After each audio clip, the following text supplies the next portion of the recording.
자, 84페이지 소유권이 개념이 빠져있죠. 소유권이란 물건을 사용하고 수익하고 처분할 수 있는 권리가 뭐죠? 소유권이죠. 따라서 소유권의 객체는 물건의 하나입니다. 권리는 소유권의 객체가 될 수 없다는 거 꼭 기억해 두셔야 되겠죠. 그래서 뭐 아파트 입주권 이런 것들은 물건이 아니라 뭐죠? 권리이기 때문에 소유권의 객체가 될 수 없고요. 소유권의 객체는 뭐의 하나죠? 물건의 하나다. 이거 하나 개념에서 꼭 잊지 마셔야 되고요. 그 다음 교재 보시면 상린관계에서 생활방해 금지가 나와 있는데 그 전에 먼저 하나만 좀 더 기억해 두실 게 있는데 뭐냐면 인지 사용 청구권이라는 것도 좀 기억해 두셨으면 좋겠어요. 인지 사용 청구권이라는 말은 인지, 인접한 도지 사용 청구권이라는 거고요. 조심할 것은 이것은 형성권이 아닙니다. 따라서 인접한 토지를 사용하려면 이웃거주자로부터 승낙을 필요함을 주의하시기 바라고요. 특히 조심할 것은 만약에 들어가고자 하는 곳이 이웃거주자의 거주, 주거인 경우에는 반드시 승낙을 받아야 되고요.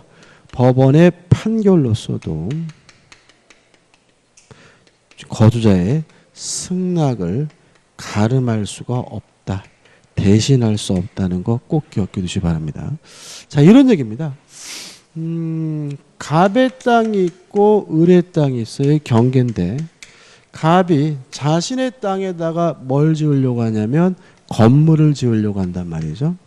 그러면 자기 땅에서만 짓기가 어려우니까 네 땅을 좀 쓰자라고 청구할 수 있는 권리가 뭐죠? 인지 사용 청구권인데 요거는 형성권이 아니기 때문에 갑이 을의 땅을 쓰려면은 을로부터 뭘 받아야 되는 거죠? 승낙을 받아야 되는 거죠. 근데 만약에 승낙을 받아야 되는데 갑이 들어가고자 하는 것이 을의 뭐인 경우에는요?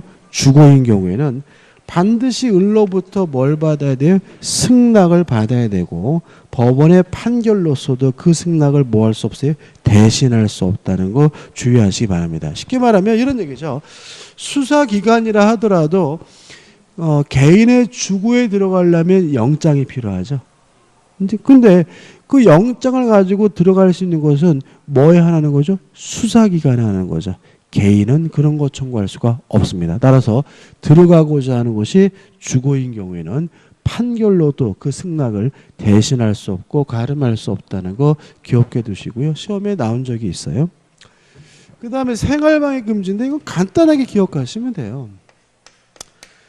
일단 이웃거주자의 생활을 방해하는 행위가 있다면 이웃거주자 일단 인용할 의무, 받아들일 의무가 존재합니다. 따라서 모든 생활방해가 다 금지가 되는 것이 아니라 인용할 정도, 받아들일 정도를 초과되는 경우에 그때 비로소 뭐가 돼요? 금지가 되고요. 받아들일 정도를 초과되는 경우에만 그만해라 행위의 정지를 청구하거나 손해배상을 청구할 수가 있습니다. 과거에는 시험이 가끔 나왔습니다. 근데 지금은 안 내요. 왜냐하면 특별법이 따로 있기 때문에 그래요. 그래서 교재에 나와 있는 거 읽어볼 필요도 없어요. 다시 말하면 생활방해행위에 대해서 일단 인용할 의무가 있고 받을 만한 정도가 초과되는 경우에 뭐가 돼요? 금지가 되고 금지가 되는 경우에는 그만해라 행위의 정지를 청구하거나 손해배상을 뭐 할 수 있어요? 청구할 수가 있죠. 재미있는 판례가 뭐냐면 2번 판례가 재미있죠. 주거지역에 사창을 설치하거나 이게 뭔지 아시겠죠? 창녀촌. 그죠? 제가 작년에 네덜란드를 여행 갔더니 네덜란드에 가서 놀랐던 것이 여기는 뭐죠? 이 합법입니다. 합법. 그러니까 그래가지고 굉장히 많아요. 그러니까 이게 무슨 사창가로 모여 있는 게 아니라 길 가다가 이렇게 빨간 불이 켜 있으면 아줌마가 빨개 벗고 앉아가지고 이렇게 막 이렇게 손을 들고 있고 놀라운 그리고 또 뭐죠? 대마초도 합법이에요. 대마초. 그 유럽은 담배를 막 피워요. 담배를 막 피우고, 근데 놀라운 거는 담배까지 피우는 건 좋은데 대마초도 막 펴요. 처음에는 대마초 냄새가 뭔지 몰랐는데 다니다가 이렇게 냄새 맡으면 지나가 이렇게 피고 지나가면 아 이게 대마초 냄새 나는구나 뭐 이 정도로 좀 특이한 나는 것 같아요. 그러니까 그 사창 이런 매춘향이도 합법화되어 있고 대마초도 합법화되어 있고 좀 근데 저는 참 특이한 게 얘네가 국민소득 5만 달러가 넘잖아요, 그죠? 근데도 이런 거 하는 사람들이 있어요. 질문 있어요? 질문 있어요? 질문 있으시냐고? 예, 네. 아니요, 좀. 저는 또 갑자기 노트를 꺼내시길래. 아무튼 신기한 나라인 것 같아요. 근데 저는 여행을 좀 잘 다니는데 제가 한 30개국 다녀봤거든요. 30개국 다녀봤는데 이렇게 다녀보면서 진짜 이탈리아 사람들 이쁘다 그러잖아요, 그죠? 근데 별론 것 같아요. 근데 프랑스 사람이 참 이쁜 것 같아요. 프랑스 사람들. 남자든 여자든. 남자도 잘생기고 여자도 이쁘고. 근데 프랑스 그래가지고 이렇게 파리 같은데 이제 앉아가지고 퇴근할 때 좀 이렇게 카페에 앉아 있잖아요. 그럼 막 나오잖아요. 이제 사람들이 막 보면은 하나같이 다 이뻐. 남자도 이쁘고 여자도 이쁘고. 근데 몸매는 보장이 안 되더라고. 몸매는. 그러니까 몸매는 얼굴은 진짜 100%다 이쁜데 몸매는 막 상상을 초월하는 그 몸매를 가진 분이 많더라고요. 근데 네덜란드 사람들은 몸매는요 다 좋아. 또 특이하더라고 또 여자도 남자든.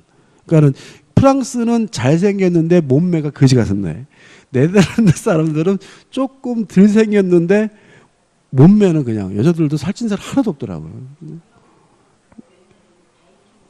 모르겠어요. 근데 네덜란드 사람들은 자전거요 엄청 탑니다. 동남아시아 가면 오토바이 많잖아요. 동남아시아 가면 그죠? 그 정도로 자전거를 타. 그래가지고 출퇴근 시간 되면 그 자전거가 그냥 막 동남아시아 베트남 캄보디아 같은 오토바이처럼 막 자전거가 그냥 막 바글바글 되거든요.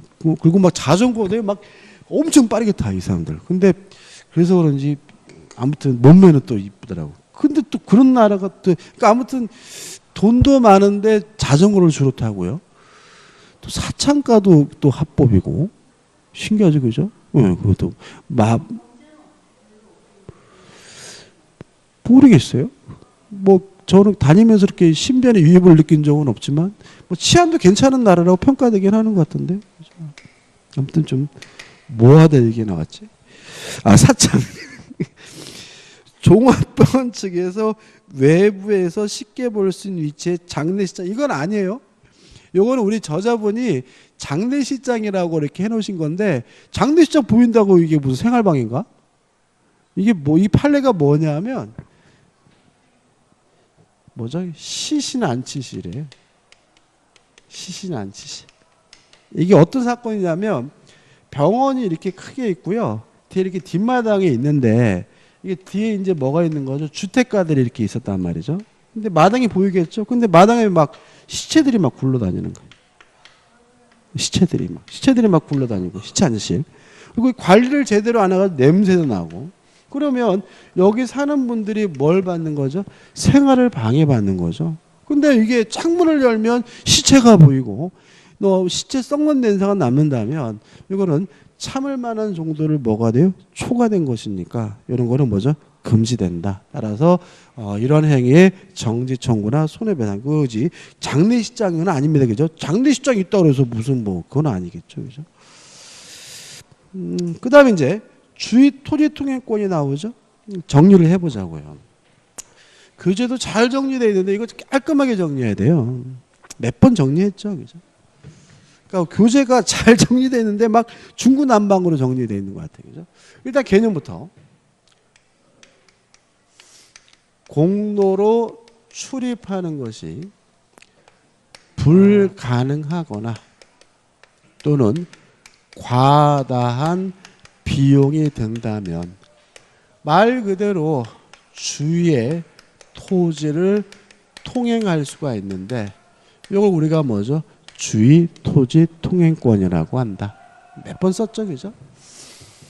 그 다음에 이런 주위 토지 통행권이 인정되더라도 어디로 다니냐에 대해서 우리 민법은 손해가 가장 적은 장소로 통행하고 어떤 방법으로 다니느냐? 손해가 가장 적은 방법으로 통행하라고 민법에 뭐죠? 규정을 두고 있고요. 그 다음에 손해가 있다면 이러한 손해는 원칙적으로 뭘 해줘야 되냐면 보상을 해줘야 된다. 이렇게 돼 있죠.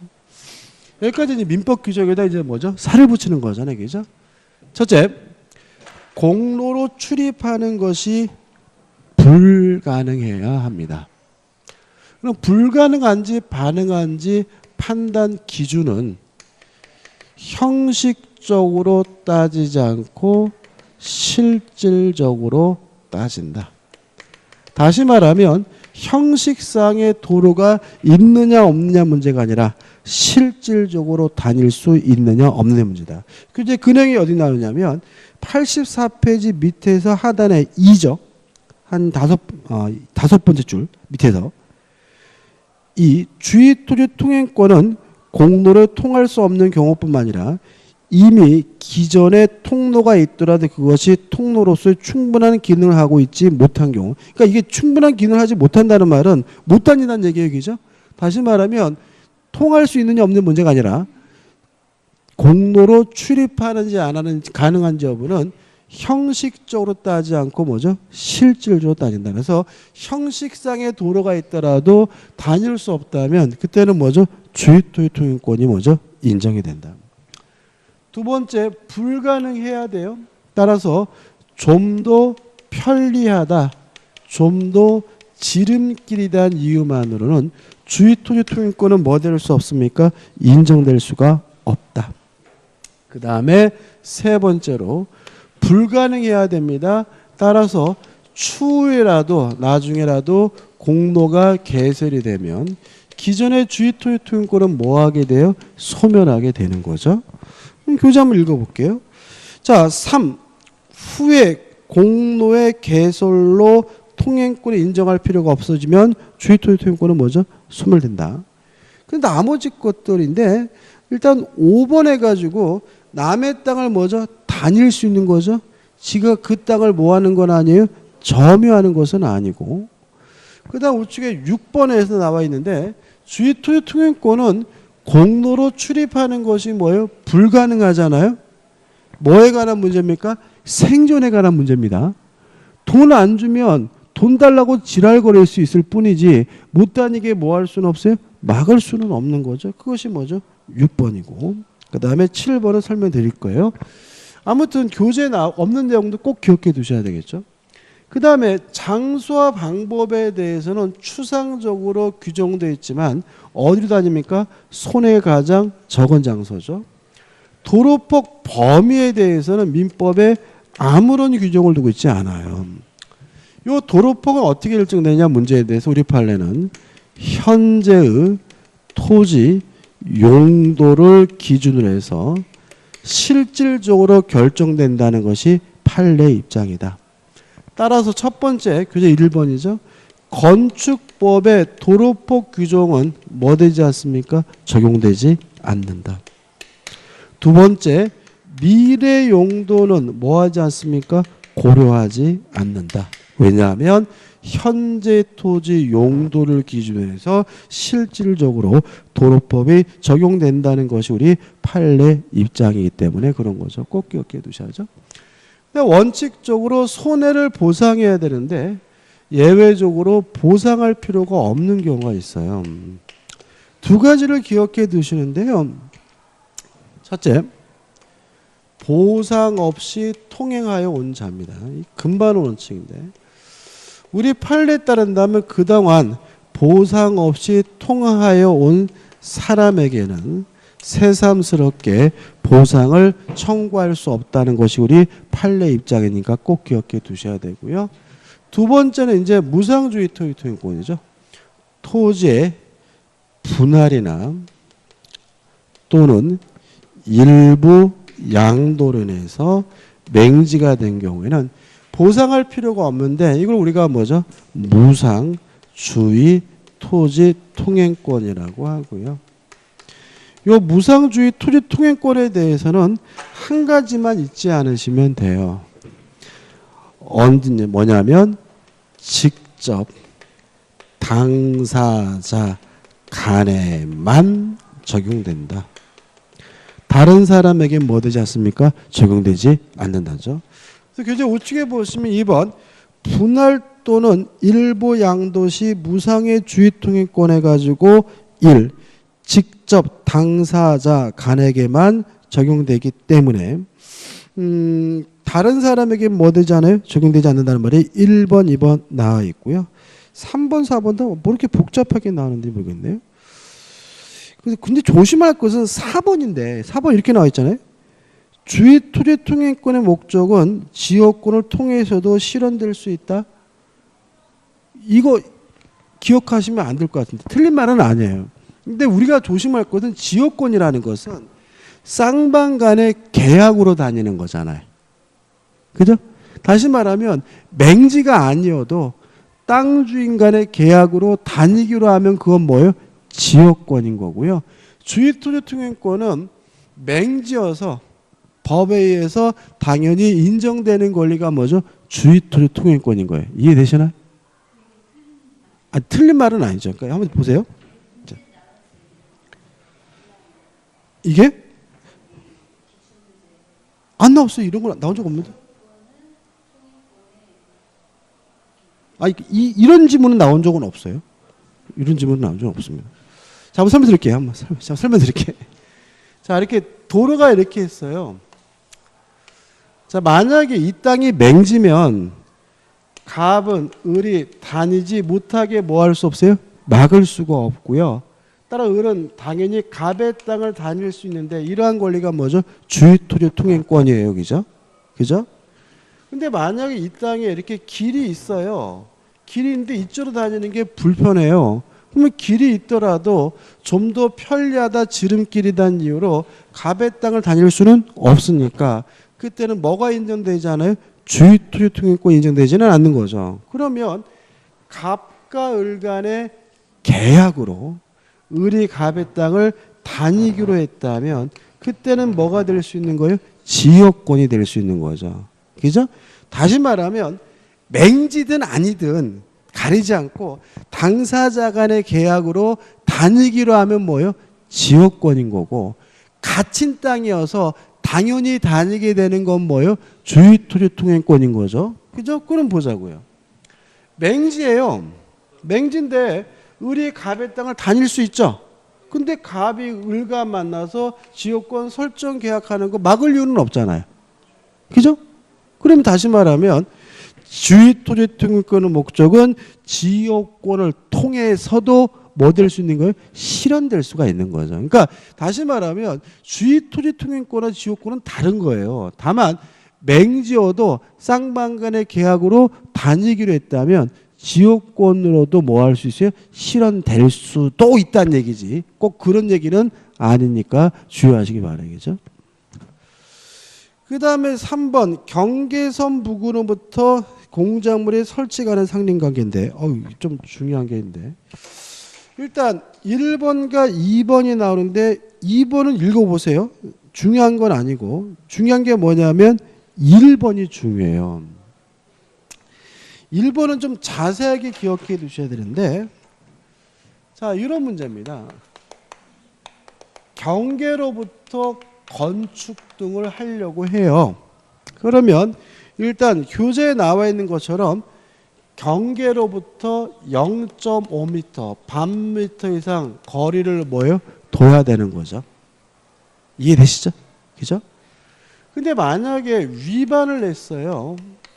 위반을 하면 원칙적으로 철거해달라고 요구할 수 있고요. 손해가 발생했다면 뭐 할 수 있어요? 손해배상을 청구할 수도 있어요. 근데 만약에 건물이 이미 완성이 됐거나 또는 공사가 착수한 후 1년이 경과된 경우에는 이때는 철거해달라고 요구할 수가 없고요.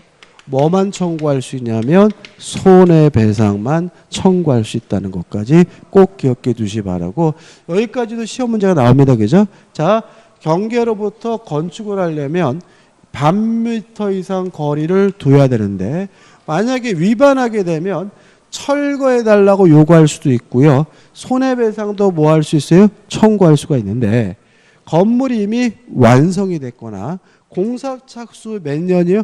1년이 지났다면 손해배상만 청구할 수 있고 무엇은요? 철거해 달라고는 뭐 할 수 없어요? 요구할 수 없다는 거 꼭 기억해 두시기 바랍니다. 그 다음에 4번은 가입표예요. 가입표. 이런 거 외우지 마세요. 이거 진짜 이런 거는 외우면 백해무익합니다. 절대로 안 됩니다. 이런 거 외워봤자 아무 의미 없어요. 그 다음에 이제 넘겨보시면 취득시효가 나오는데 좀 정리할 게 나와 있죠. 지금 중요한 건데 교재에 없는 게 있어요. 뭐냐면 경계표 담의 설치죠. 아주 시험에 잘 나옵니다. 첫째, 경계표나 담을 설치할 때 그 설치 비용은 절반씩 부담합니다. 반씩 부담하고요. 경계표나 담을 설치하기 위한 측량 비용은 면적의 비율로 부담하게 됩니다. 그 다음에 세 번째, 특수시설이죠. 뭐 높게 하거나 또는 CCTV를 안 두거나 특수시설은 누가 비용을 부담하냐면 말 그대로 하고자 하는 자가 부담합니다. 다시 말하면 경계담에다가 CCTV 설치하려고 해요. 누가요? 설치하고 싶은 사람이 뭐죠? 부담하게 되고요. 따라서 결과적으로 네 번째, 만약에 소유가 불명인 경우에는 그때는 공유인 것으로 뭐 하는 거죠? 추정을 하죠. 다시 말하면 비용은 절반씩 부담해서 설치하는 것이 원칙이니까 세월이 흘러가지고 그 담이 누구 것인지가 잘 모르겠어요. 그러면 이웃 거주자의 뭐인 것으로요? 공유인 것으로 뭐죠? 추정하게 되는 거죠. 그 다음에 나무 뿌리와 가지죠. 나무 가지가 넘어온 경우에는 일단 제거를 청구하고요. 그래도 응하지 않으면 그때는 뭐 할 수 있습니까? 제거할 수가 있고요. 나무 뿌리가 옆집에서 넘어온 경우에는 발견하는 즉시 임의로 제거하는 것이 가능하다는 거. 가지와 뿌리가 넘어온 경우에도 잘 나오니까 기억해 두셔야 합니다. 이 두 가지는 추가로 좀 정리해 주셔야 됩니다. 그 다음에 넘겨보시면 이제 뭐가 나오냐면 취득시효가 나오죠. 아유. 자, 취득시효도 결국 어떻게 공부해야 되냐면 교재가 좀 이렇게 나열되어 있잖아요. 그죠? 그래서 일단 중요한 것을 뭐죠? 정리하고 교재에 나와 있는 것들은 뭐죠? 연습하는 용도로 쓰면 되는 거죠.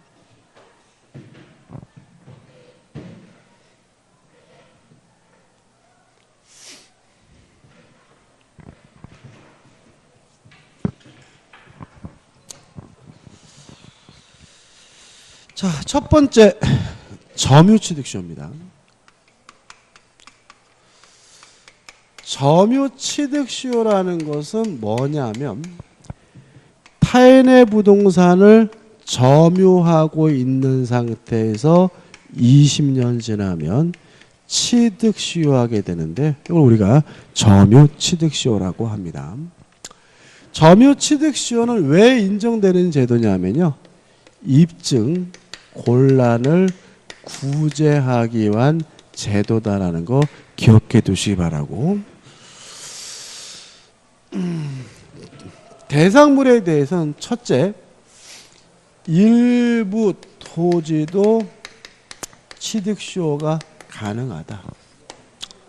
왜냐하면 타인의 부동산을 점유한 상태에서 20년 지나면 뭐 하게 돼요? 취득시효하는데 점유라는 것은 꼭 한 필지 토지를 점유할 수 있는 건 아니잖아요.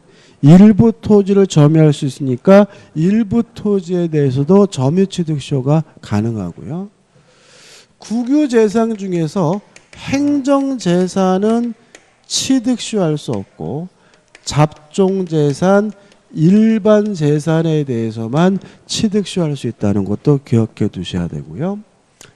그 다음에 세 번째, 자신의 소유물에 대해서도 취득시효가 가능하다는 것이 우리 판례 입장이다. 왜냐하면 점유취득시효는 입증곤란을 구제하기 위한 제도니까 자신께 맞다 하더라도 입증하기 어렵다면 뭘 주장해도 상관이 없어요? 취득시효를 주장해도 상관이 없으니까요.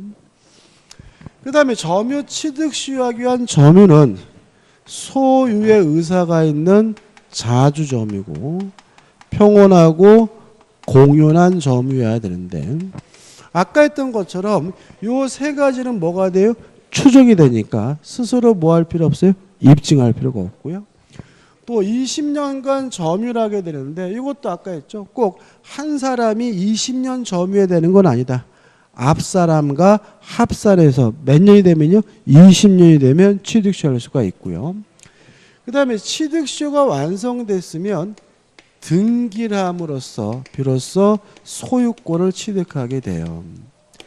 다시 말하면 20년이 되는 순간 소유권을 갖는 것이 아니라 등기를 해야 비로소 소유권을 갖게 되는데 조심할 것은 점유, 개시시로 소급하게 됨을 주의하시기 바랍니다. 다시 말하면 등기하면 언제부터 소유자가 되는 거죠? 점유를 개시한 때부터 소유자가 돼요. 자, 하나 질문 하나 드려볼까요? 등기는 갑이 하고 있고요. 점유는 을이 하고 있어요. 이런 상태 지금 20년이 지났거든요. 근데 을이 갑에게 취득시효가 완성됐다는 이유로 등기해달라고 그러고 있겠죠? 근데 을의 점유가 악의 점유예요.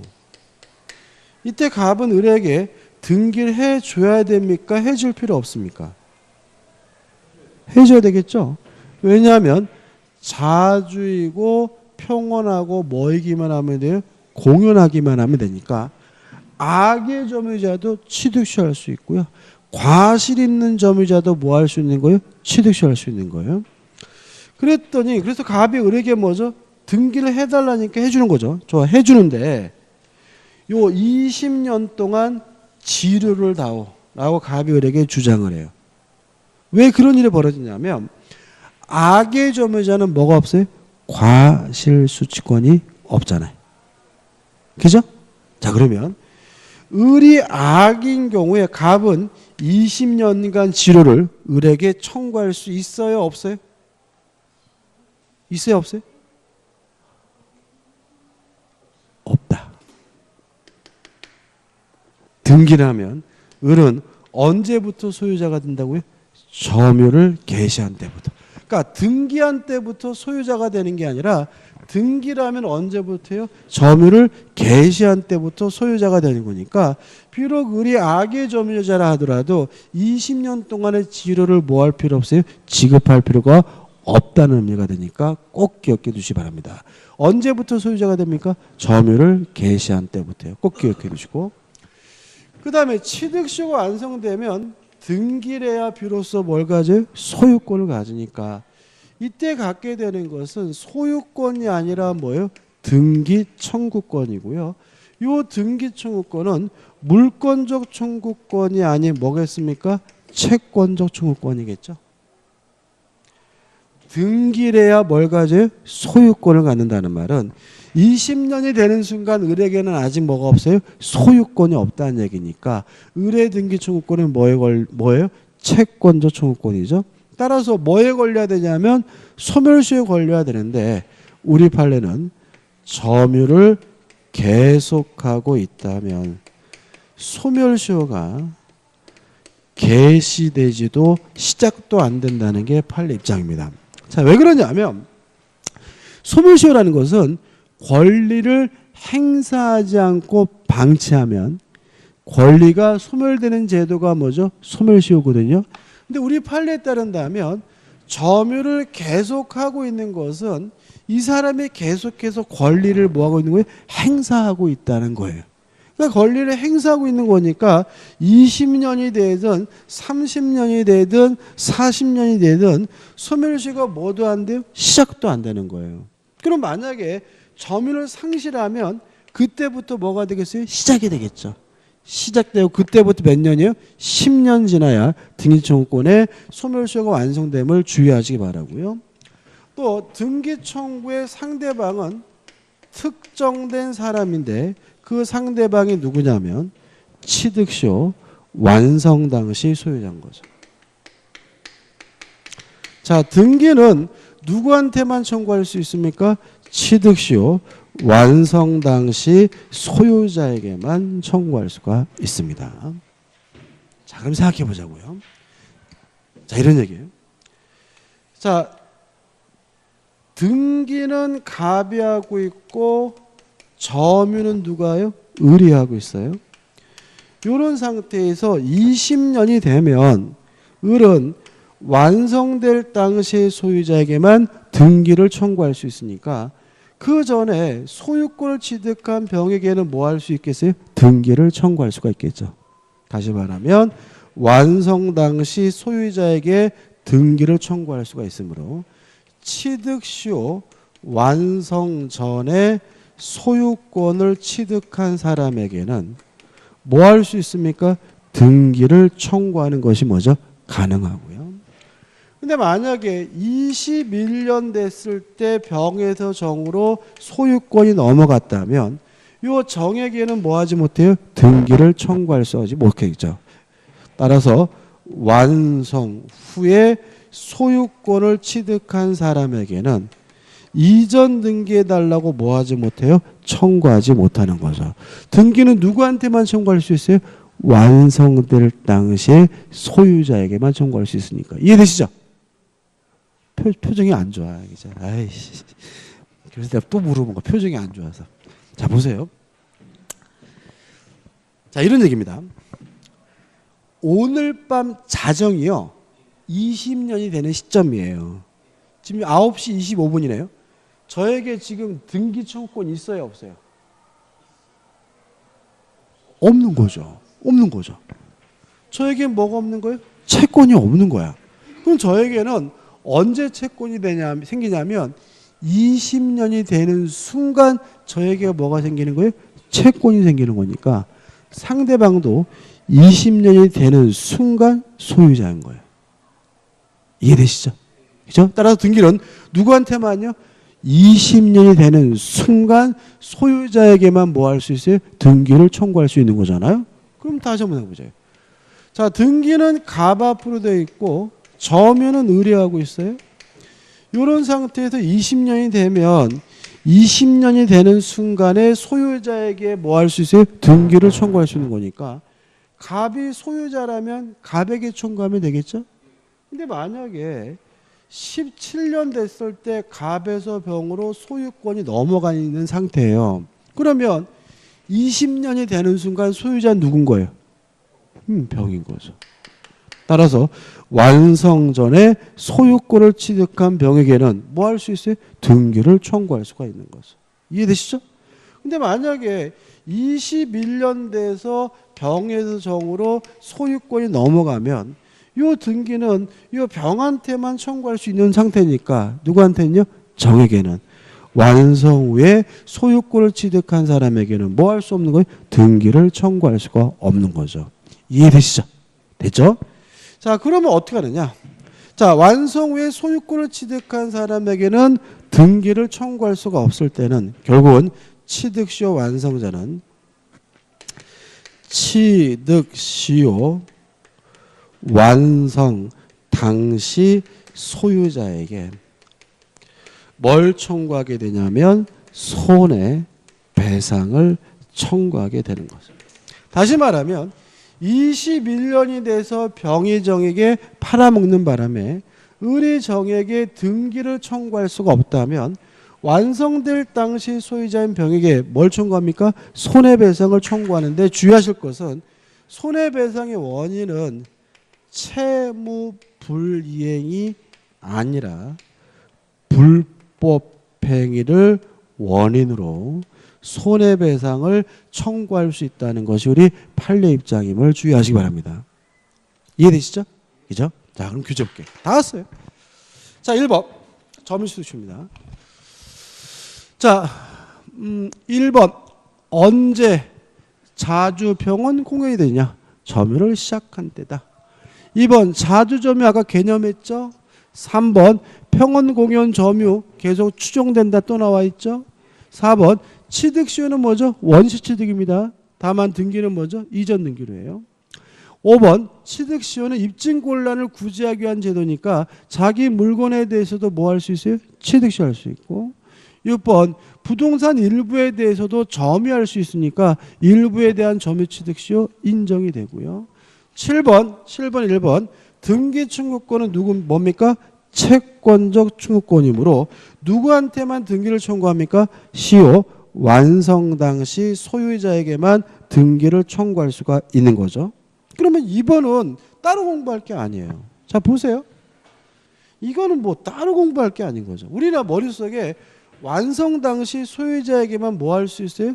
등기를 청구할 수 있는 거잖아요.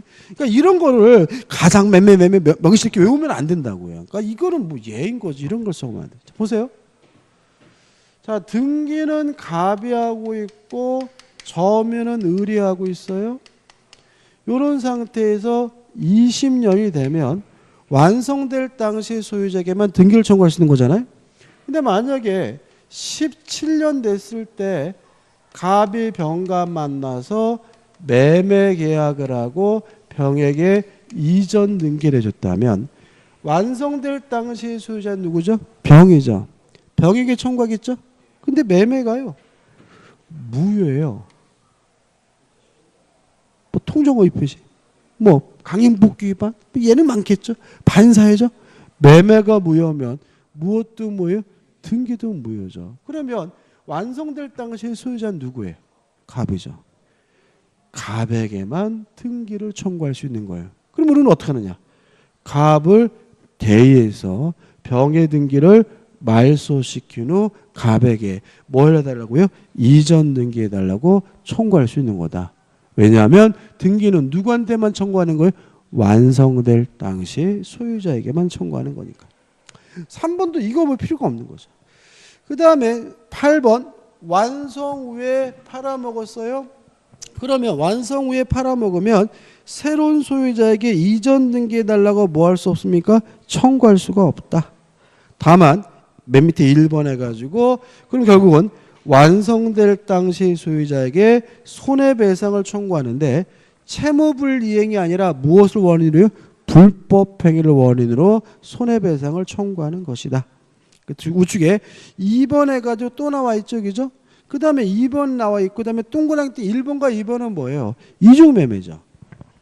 자, 21년이 돼서 병이 정과 만나서 매매 계약을 하고 정에게 이전 등기를 해주면 정은 선악불문하고 뭘 가져요? 소유권을 갖지만 아는 것을 넘어서 뭐하면요? 적극가담하면 반사회적 법률에서 무효가 되니까 이때 그런 병을 대의해서 말소시킨 후 병에게 이전 등기해달라고 뭐 할 수 있어요? 청구할 수는 있다. 그 다음에 9번은 의미가 없고 그 다음에 10번입니다. 자, 완성될 당시 소유자에게만 등기를 청구할 수 있고요. 따라서 완성 전에 소유권을 취득한 사람에게는 등기를 청구할 수 있지만 완성 후에 소유권을 취득한 사람에게는 뭐 할 수 없어요? 등기를 청구할 수가 없잖아요. 따라서 점유 개시 기산점은 원칙적으로 임의로 선택할 수가 없는 거다. 기산점이란 말이 뭐예요? 시작점이란 얘기거든요. 자, 만약에 을이 요 시작점 이 시점을 1년을 뒤로 늦출 수가 있다면 얘를 뭐로 만들어 버릴 수 있어요? 완성될 당시 소유자로 만들어 버릴 수 있잖아요. 그러면 안 되잖아요. 그죠? 따라서 점유 개시 시작점은 원칙적으로 뭐 할 수 없는 거예요? 임의로 선택할 수가 없는 거죠. 왜 선택할 수 없다고요? 정이 뭘 보니까요? 피해를 보니까. 그럼 역으로 말하면 정이 없으면 임의로 선택해도 상관이 없겠네. 그죠? 다시 말하면 정이 없다. 등기 명의인의 변동이 없으면, 소유자의 변동이 없다면 이때는 임의로 선택하는 것이 뭐죠? 가능하다 해가지고 동그라미 땡이 1번 2번 나와 있고요. 그 다음에 9번 해가지고 10번에 1번 2번 나와 있죠. 그죠? 보시면 될 것 같고, 그 다음에 이제 11번 해가지고 나와 있는 것은 뭐냐면, 말로만 설명드릴게요. 자, 누가 팔아먹었냐면 을이 팔아먹었어요. 그러니까 20년이 지난 후에 소유자가 팔아먹은 것이 아니라 을이 팔아먹었다면, 원래 을이 가지고 있던 권리도 뭐죠? 채권이니까 K는 을을 뭐죠? 대의해서 이전 등기해달라고 청구할 수 있을 뿐 직접 자기 앞으로 이전 등기해달라고 청구할 수는 없다. 이런 얘기 나와 있고, 그 다음 이제 12번을 설명드릴게요. 자, 보세요. 더 이상 쓸 건 없어요. 쓸 건 다 한 겁니다. 자, 등기는 완성될 당시 소유자에게만 청구할 수 있죠? 왜요? 20년이 되는 순간 뭐가 생겨요? 채권이 생기니까요. 자, 그럼 보자. 등기는 갑이 하고 있고 점유는 뭐예요? 을이 하고 있습니다. 이런 상태에서 20년이 되면 요 갑에게만 뭐 할 수 있어요? 등기를 청구할 수 있는 것이니까 21년 됐을 때 갑에서 병으로 소유권이 넘어가면 병에게는 뭐 할 수 없는 거예요? 등기를 청구할 수 없는 거죠. 그죠? 근데 요 21년을 새로운 시작점, 기산점으로 삼아 또다시 20년이 되면, 또다시 20년이 되는 순간 을에게 뭐가 생기는 거예요? 채권이 생기는 거죠.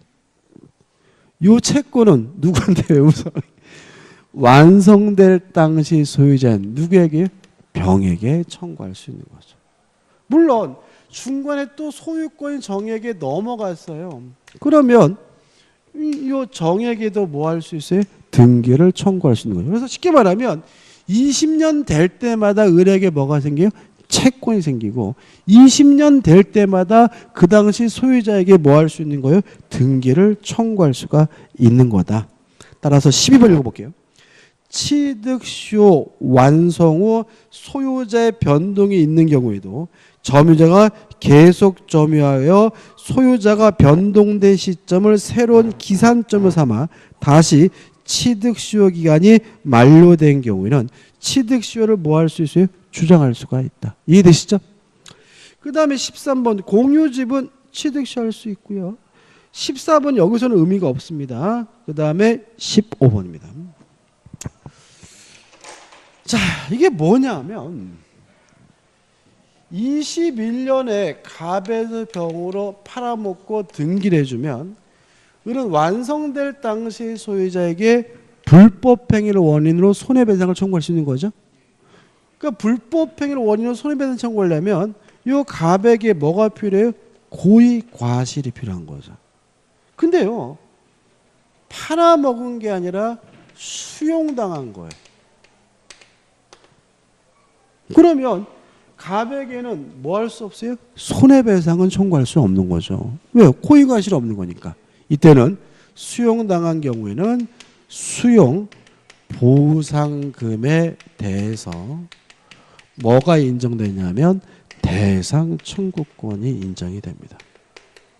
다시 말하면 갑이 병에게 팔아먹은 것이 아니라 수용을 당했다면 을은 갑에게 불법행위를 원인으로 손해배상은 청구할 수 없고요. 땅 대신 수용보상금이라고 대신 달라는 의미에서 뭘 행사할 수 있는 거죠? 대상 청구권을 행사할 수가 있는 거죠. 이게 뭐죠? 15번이 되는 거죠. 그 다음 넘겨보시면 16번은 의미가 없습니다. 그 다음에 이제 등기부 취득시효죠.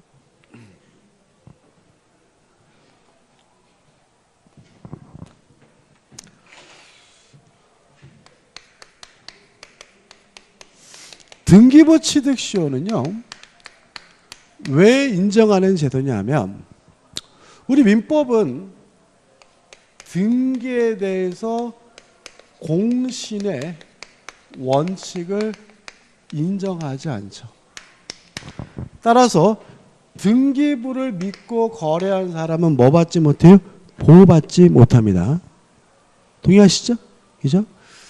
이러한 공신의 원칙 인정하지 않는 민법을 보완하는 제도가 공신의 원칙입니다.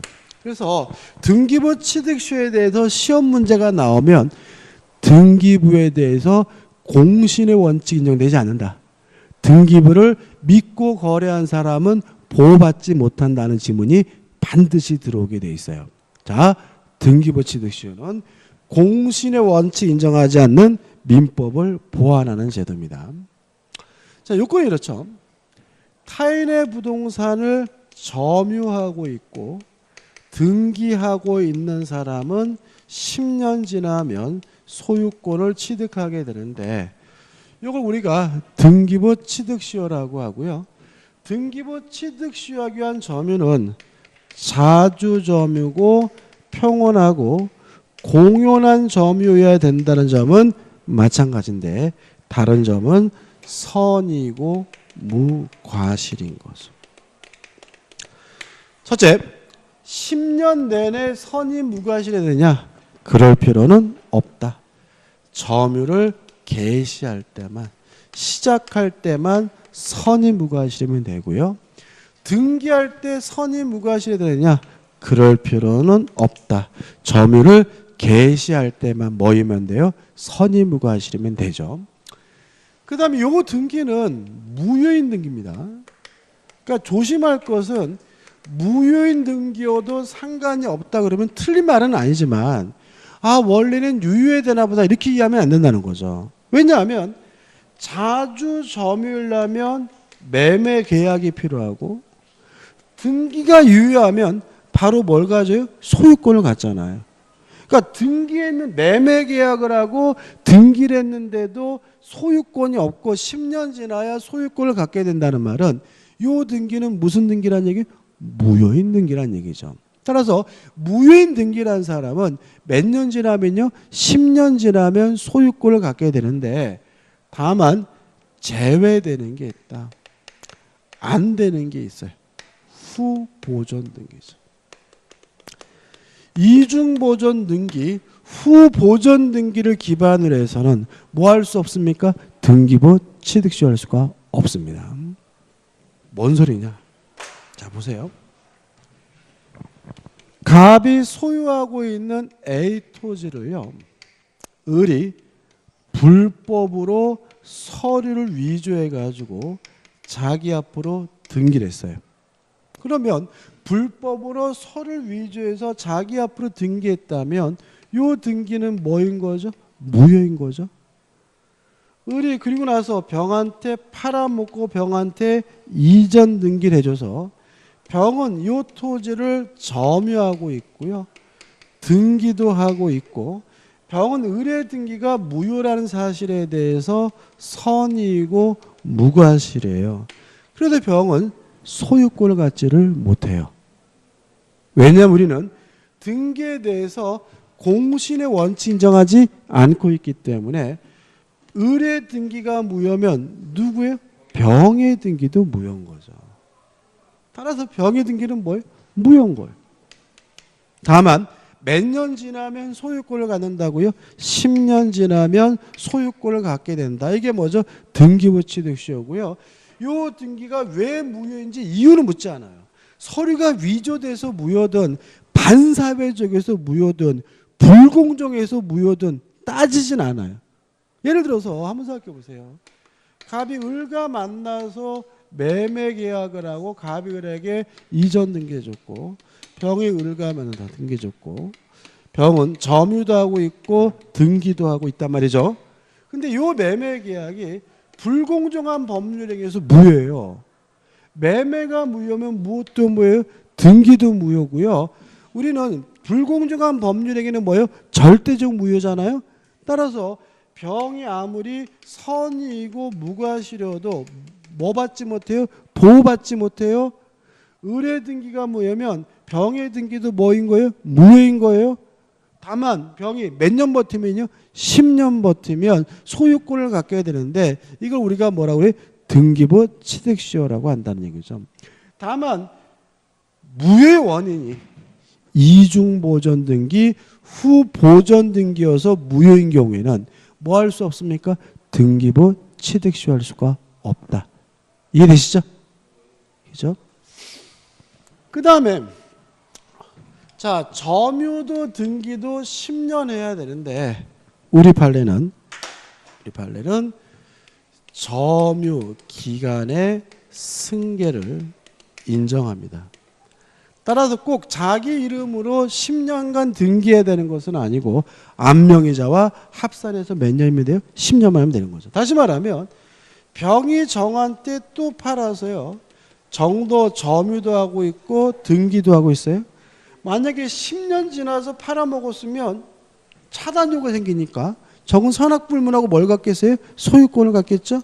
근데 만약에 병이 7년 지나서 팔아먹으면 얘는 3년만 더 지나면 되는 거다. 왜냐하면 점유만 합산해서 10년을 주장할 수 있는 것이 아니라 등기간도 합산해서 몇 년을요? 10년을 주장이 가능하다는 얘기죠.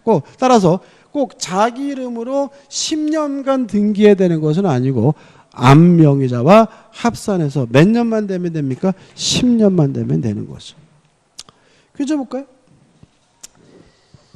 2번에 1번 의미 없고 2. 선의 무과실은 뭐죠? 점유 개시시. 3번도 의미가 없죠. 그 다음에 4번 등기부를 믿은 것은 무과실이고요.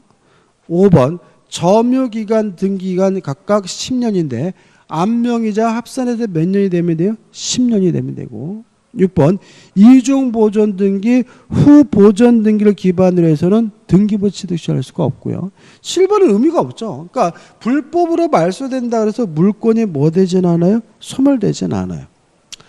3번 다른 재산권의 취득시효 나오는데 일단 저당권은 취득시효하지 못하겠죠. 나머지 건은 의미가 없는데 한 가지 조심할 것은 뭐가 있냐면은 요 자주점유는 소유권을 취득시하기 위해서 필요한 거다. 다른 기타 재산권을 취득시하고자 할 때는 무슨 점일 필요는 없어요? 자주점일 필요는 없는 거죠. 자, 그럼 생각해 보세요. 갑의 땅에다가 을이 허락도 없이 무단으로 묘를 썼어요. 그러면 이 사람의 점유는 자주가 아니라 무슨 점이에요? 타주점이죠. 왜요? 남의 땅인지 뻔히 알았으니까. 따라서 이 사람은 20년 지나면 소유권을 취득시하는 것이 아니라 분묘 기지권을 취득시하는 거다. 다시 말하면 자주점유는 무엇을 취득시하기 위해서요? 소유권을 취득시하기 위해서 필요한 거죠. 4번 취득시효 중단 정지제도 인정이 되고요. 우측에 보시면 5번 취득시효 효과해 가지고 1. 등기하면 언제부터요? 점유를 개시한 때부터 소유자가 되니까 1번에 1번 과실, 지료, 차임을 지급할 필요는 없다. 2번 취득시효나 소유권 이전 등기 전에는 원소유자가 뭐죠? 소유자죠. 이 사람은 등기를 해야 비로소 뭘 가져요? 소유권을 가지니까. 그죠? 그다음에 3번 취득시효 안손이란 등기 청구권은 뭐예요? 채권적 청구권이지만 점유를 계속하는 한 뭐에 걸리지 않습니까? 소멸시 걸리지 않고요. 4번 취득시효가 완성된 후에 단순히 매수를 제외한 것만으로는 시효유예 포기는 보지 않는다는 거 주의하시고요. 5번 국유재산 중에서 뭐만요? 일반 재산만 취득시효할 수가 있다는 말이 나와 있죠. 오늘 여기까지 할게요. 여기까지 하고 3번 부합부터 다음 주에 하죠. 그죠? 다음 주에. 자, 오늘 수고 많으셨습니다. 고맙습니다.